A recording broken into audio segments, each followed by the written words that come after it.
Hi everyone. I hope that you all are fine. It is a nice day today. It's not raining nor it is too much hot here in India. Okay, so in this good environment, I thought that I will make a comparative study between democracies of the world, but particularly Indian democracy and the US democracy. Many people think that both the democracies are the same, and they are having the same form of institutions, but it's actually not. There is a fundamental difference between the two democracies. Indian democracy is considered as the more robust and more representative than the US democracy. And here in Indian democracy, you will find an independent election commissioner that conducts the entire election in India, because national elections, then parliamentary elections, state legislative elections, those things are conducted by the election commissioner of India, where state in every state there is election commissioner. They hold normal municipal or local body elections. Okay, so Indian democracy. Why Indian democracy is more robust? Because the first criteria of democracy is people's participation.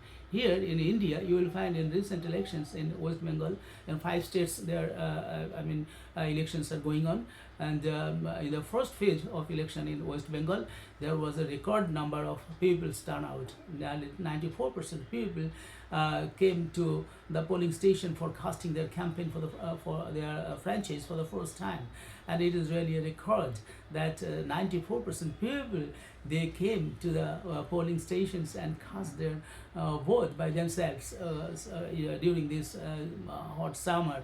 It is really a wonderful what I say characteristic of Indian democracy, and that is why it is called vibrant democracy. It is one of the most vibrant democracies in the world. You find that voter turnout, really it's voter participation, it depends, but on the other hand, you will not find this much of voter turnout in the United States of America, because all the people do not participate in all the elections. But here in India, the number of people turnout in elections is very much impressive, and it is more than 90%, and it has become 94% in the latest election, assembly election, first phase of assembly election in West Bengal. Okay, and then independent electoral management.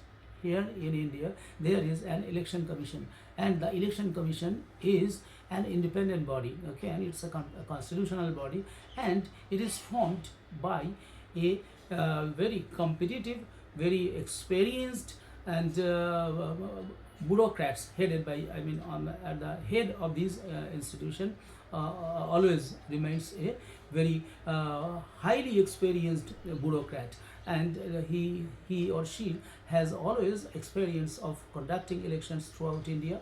And our Indian Election Commission also helps to conduct elections in many countries in the world. So Election Commissioner of India is very much what I say powerful and very much robust, and it's very much elaborate, and it enjoys maximum power, because the Constitution of India has given it supreme power, and whereas the Supreme Court also does not interfere in its activities. So this is a very highly professional body. Okay, so this election commission, it is and this time, now it is with the growth of Indian democracy, with the aging of Indian democracy, I will say that that Indian democracy is getting matured day by day, and Indian democracy is getting stronger day by day, because India is now holding free and fair election, completely free and fair elections, and people are coming to the polling stations fearlessly, without any hesitation. And whatever party in India, if you see that in India there are nearly more than 100 political parties, but on the other hand, the United States of America are having mainly two political parties. Okay, Democrats and what I say, that's a grand old party, right? So this Republican Party, that is called, where the President Donald Trump is the president of. He owned from the Republican Party, and Republican Party is called the Grand Old Party, whereas in India, Congress Party is called the Grand Old Party here in India, because it was established in 1985.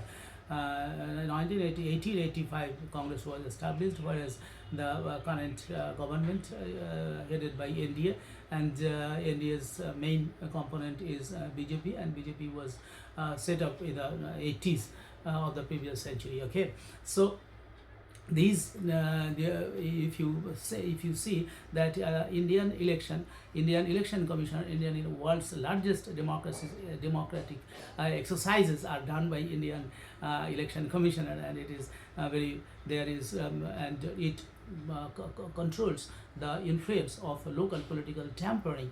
Indian election commissioner, what does Indian election commissioner, now very recently we have seen that it is controlling the mafias. It is controlling the wine free distribution of wine, that is to control muscle power, and money laundering, and distribution of money before elections to the electorates. So they are controlling all these things, and this some hooligans sometimes try to make threaten the people so that they do not come out to vote. They throw bombs, and sometimes they threat to the people, and sometimes when there are high-rising buildings, they are before the buildings, they sit down and on the benches, and sometimes on chairs, and they threaten their opposition opposition party members or supporters, that so that they do not come out in the voting station and cast their vote. So they always try to divert them, and in this way they try to control the election. But this time the election commissioner is so robust and so powerful that it is controlling with all those things the police people, the police personnel who are creating miscreants, and those who are making hobnobbing with the goons. They are being rusticated, or they are being suspended from services, and many of them have been transferred.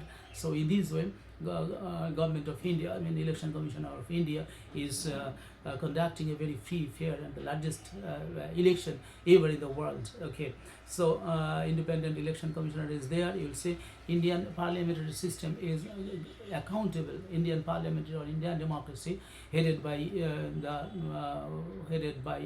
Prime Minister and its cabinet. They are responsible to the people. Actually, greater responsibility is found, because ultimately in democracy, people hold the power. People enjoy supreme power, because people elect the people directly to the Prime Minister here in India. On the other hand, the President of United States of America is elected through a collegium. But here remains fundamental difference. Here in India, Prime Minister of India is directly responsible, definitely to the parliament, but ultimately to the people of India. Because if he does any wrong, if he creates problem for the nation, if he imposes abnormal taxes, if he does any wrong activity, then there is a procedure or process of no confidence motion. There, maybe it might be raised by the opposition parties, but it might be supported even by the members of his ruling party also. In case of in case of in case of break of people's confidence, in case of divulging in India's important messages, important information to other countries, and in case of violation of Indian violation of the swears that he or she takes during swearing in ceremony to the constitution. So all these things depend here in Indian democracy. That is why so much strong, and people and it is very accountable democracy. On the other hand, if you see the US democracy, you will find what is going on in the United States of America. Yes, all the powers have been given. Executive, there is in the United States of America, there is what is the separation of power. There is separate legislature, there is executive and judiciary, separate judiciary. But but nowadays you see that predatory President Donald Trump, what has started, he is controlling everything. He is controlling the bureaucrats. Many bureaucrats have been many bureaucrats have been transferred, have been suspended in 2025 when he came in his second term. So this is unforeseen. This is it is unimaginable in Indian democracy. You cannot you cannot suspend so many bureaucrats. Mere on your wishes. You cannot do that. Here, what Donald Trump is doing, and what he is doing, what he is creating problem. He is creating problem to the not only to the people of the United States of America. He is creating problem to the entire world through his tariff policies, through his choosing of own people, or he is choosing his own or favorite people, those who are real estate cronies to his president. So it is presidential through his presidential nominees, and he is rejecting the professional bureaucrats. So in this way, he has broken the U.S. norms, presidential norms. But still, people cannot make people cannot make him fall, or people cannot people do not have right to do anything actually except making some sloganeering and campaigning and making processions and writing in newspapers and all these things. So people have very limited power, and you see the Congress also cannot do anything, because the Congress and House of Representatives in both the places, the U.S. Congress, Donald Trump is Republican Party is having supremacy. That is why whatever he wishes he can do, and he is doing, and he is misusing his power. He is sometimes telling that we will the Iranian civilization will be demolished, or the bridges and electric supplies of Iran will be demolished, or he said that all the bridges will be shattered. So these things he is saying. But Indian democracy, Indian president, Indian prime minister never ever have used this kind of words, because Indian people and Indian president, Indian prime minister are much more sober than the U.S. president. That is why if you see that the rate of preference, you will find that India's Prime Minister Narendra Modi is much more adored, or much more loved by the people in the world than Donald Trump. So Donald Trump position. If you see the Donald Trump position and Narendra Modi's position, you will find there is a hell and difference. United States of America is having the highest military power, highest economic power. They are having the most most wealth with them. But Indian democracy is also thriving with them. Just last 79 years, India is rising at in such a speed that India might defeat its contemporaries or its other democracies in less than 20 or 30 years, maximum by 2047. It will defeat, or it will fall behind. It will make behind many countries in the world. Okay, that's different thing. So greater Indian democracy or Indian democratic system or parliamentary system is more accountable to the people. The government in India is accountable directly to parliament, and the prime minister can be removed via a no confidence motion. Okay, but no confidence motion cannot be initiated against the president of the United States of America. But there is another system. But through that system, also neither earlier Bill Clinton was impeached, neither the Congress or the yes, House of Representatives have been able to impeach Donald Trump. Though they are, Democrats initiated a process of impeachment in the United States of America, but it was defeated because they have a majority of power. They have majority of congressmen. Okay, so that is why that is why all the attempts of removing or impeaching a president of the United States of America is futile by the Constitution of India, a Constitution of the United States of America. So there needs some constitutional experts are saying that the Constitution of the United States of America needs revision, or it needs changes or rectification. It is needed. Okay, so if you see, thirdly, if you see that Indian democracy is having inclusivity and lack of border separation in the United States of America. So Donald Trump himself shouted against his election in 2020. You have seen what happened there in the U.S. He at his leadership, his followers stormed the place of democracy in the United States of America, whereas it never happened that a best presidential nominee or a prime minister nominee will shout after defeating. So this happened rarely in India, but this happened already during Donald Trump's last election in 2020. Yes, in 2020. So you see what happened there. People in the world watched that nonsense or activities of a defeated presidential nominee in the United States of America, but never it happened in India. Okay, so if you see that next, I will say that yes, and lack of voter separation there. It is often complained that during elections, voter separation is found in the United States of America, but nowadays Indian democracy is a small democracy, and it's in its buoyancy, whereas the United States of America's democracy is the oldest democracy. It is almost 250 years old democracy.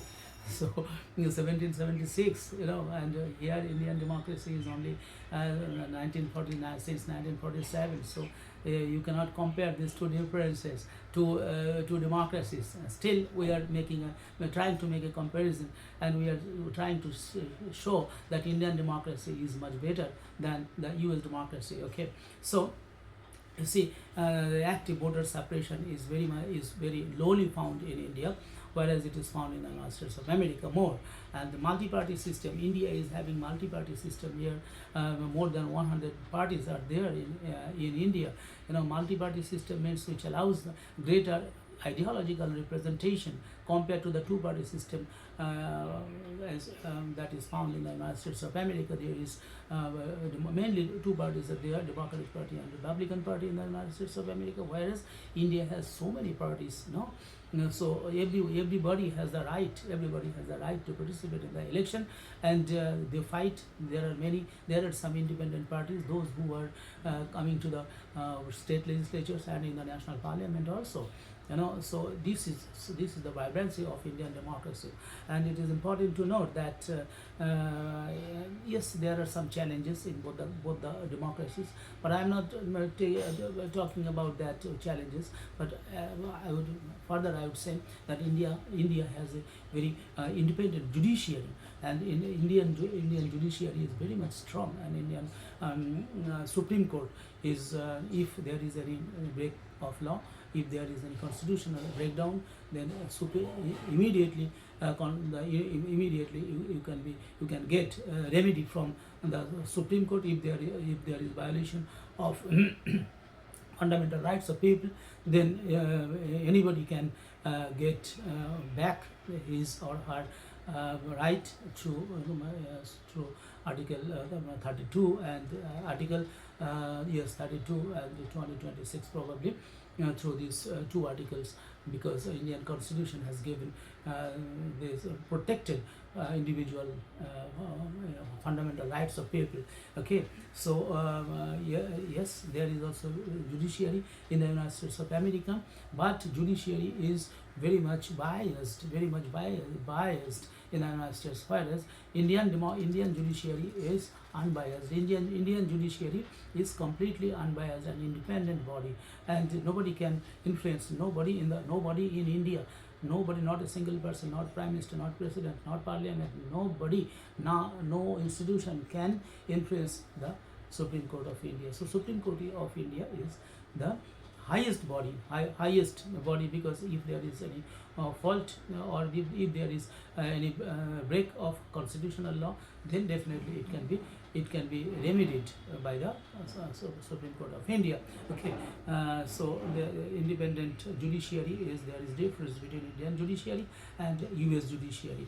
You will find that, and then the rule of law. In India also, but in case of rule of law, all citizens and government officials are subject to same laws with some reasonable restrictions. Here in India, the constitution says that all people are equal, and there is equality, except some in case of government officials and president, prime ministers, and lawmakers, those who do some works during their job, or during their maintaining, during delivering their professional services to the people or to the nation, and whatever they do. Suppose police inspector or police will arrest a criminal, so it is his duty, he will perform. So like this, president, vice president, prime minister, and lawmakers are having some exceptional powers, but and some reasonable restrictions are there. It is not that yes, India is having. Indian constitution says that every Indian is having or enjoying the right to freedom of press. There in India is freedom of press, freedom of movement, and freedom of settlement, freedom of doing job, freedom of living, right to freedom of speech.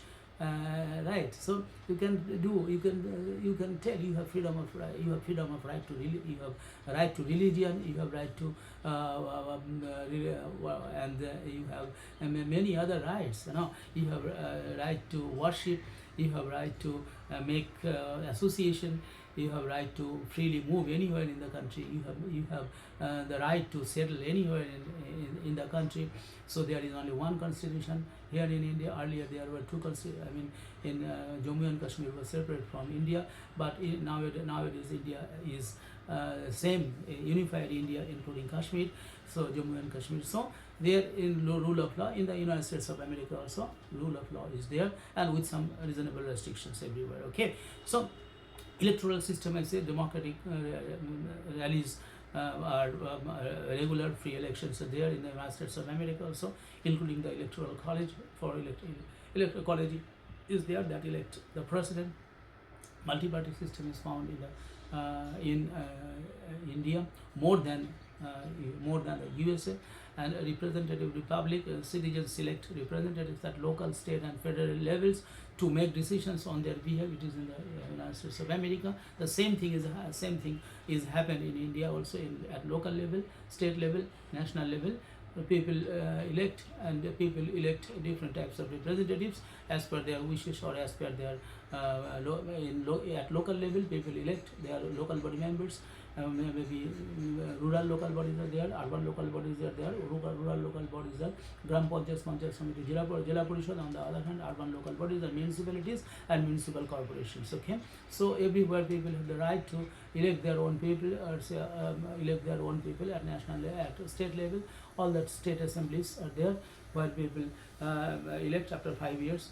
And on the other hand, at national level also, people elect the prime minister and other members of parliament. Okay, so federalism, yes, in both the countries there are federalism. In the United States of America is consisted of 50 independent states. Similarly, India is having 28 states and 7 union territories. Okay, so India democracy and Indian federalism and US federalism are not different, but there is also fundamental difference. Here, the Indian democracy, state powers have been divided into 3 parts. First, some are completely in the hands of the center, like money, war, defense, currency, foreign relations, all these things, borders, all these things are in the hands of the center. Some relations, some powers have been delivered to the state governments, like through the constitution, like land revenue and law and order, all these things. And some are conquered in the concurrent list. Concurrent list some means enjoyed by both state and union government, such as right to education or education policy, education, this section, because both central government and state government are do implement the same policies. Sometimes the state governments defy the union government's education policies. Whatever that is the beauty of democracy. Indian democracy is so strong that you can do anything. You can do anything. You can enjoy full power within the limits of constitution. Okay, here in both the countries, both in India, both in the United States of America and India, there is individual rights and civil liberties. The Constitution of United States of America protects fundamental freedoms, including freedom of speech, religion, and assembly. Similarly, Indian people also enjoy right to freedom of speech, religion, freedom of speech, all those things I just told a few minutes ago. So these are the fundamental differences and similarities between the two constitutions. India has two-party. India has multi-party system. India has but USA has two-party system. India has a judicial independent judiciary. There, but in the US judiciary is not independent completely.